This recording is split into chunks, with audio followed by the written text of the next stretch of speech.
વડોદરામાં વિદેશના નાગરિકોને લોન આપવાના બહાને ફાઇનાન્સ કંપનીના કર્મચારીની ઓળખ આપી ઠગાઈ કરતા 3 ઇસમોની ધરપકડ કરી।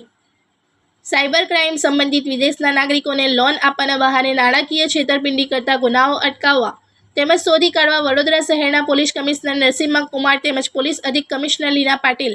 તથા નાયબ પોલીસ કમિશનર હિમાંશુ કુમાર વર્માનાઓ તથા સાયબર ક્રાઇમના મદદનીશ police commissioner Mayursinh રાજપૂતનાઓને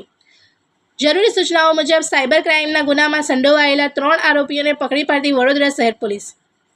cyber crime police station Vadodara શહેરની એક ટીમ દ્વારા પેટ્રોલિંગ દરમિયાન બાતમીના આધારે વડોદરા શહેરના કલાલી ચાપટ રોડ પર આવેલ એક વિન્ટેજ બંગલોમાં અજાણ્યા ઇસમો વિદેશી નાગરિકોને ગેરકાયદેસર ઇન્ટરનેશનલ કોલ કરી ફાઇનાન્સ કંપનીના કર્મચારી તરીકેની ઓળખ આપી તેઓની લોન મંજૂર થઈ ગયેલ છે તેમ જણાવી તેઓ સાથે છેતરપિંડી કરતા હોવાનું જાણ થયેલ। સદર બંગલોમાં રેડ કરતા 3 ઇસમો લોન આપવા સંબંધિત ફોન પર વાત કરતા મળી આવેલ। આમ લોન આપવાના બહાને વિદેશી નાગરિકો સાથે વિશ્વાસઘાત કરી નાણાકીય છેતરપિંડી કરતા હોવાનું જણાતા સાયબર ક્રાઇમ પોલીસ દ્વારા ગુનો દાખલ કરવામાં આવેલ છે। આ ગુનાની તપાસ દરમિયાન આરોપીઓએ વિદેશી નાગરિકોને ફાઇનાન્સ કંપનીના નામે ખોટા એગ્રીમેન્ટ બનાવી મોકલી છેતરપિંડી કરેલ હોવાનું જણાઈ આવેલ છે,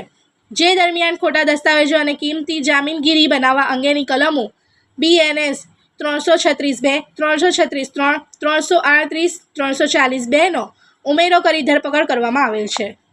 इस वीडियो को लाइक करें, हमारे चैनल को सब्सक्राइब कर बेल आइकन जरूर प्रेस करें हमारी न्यू वीडियो सबसे पहले देखने के लिए।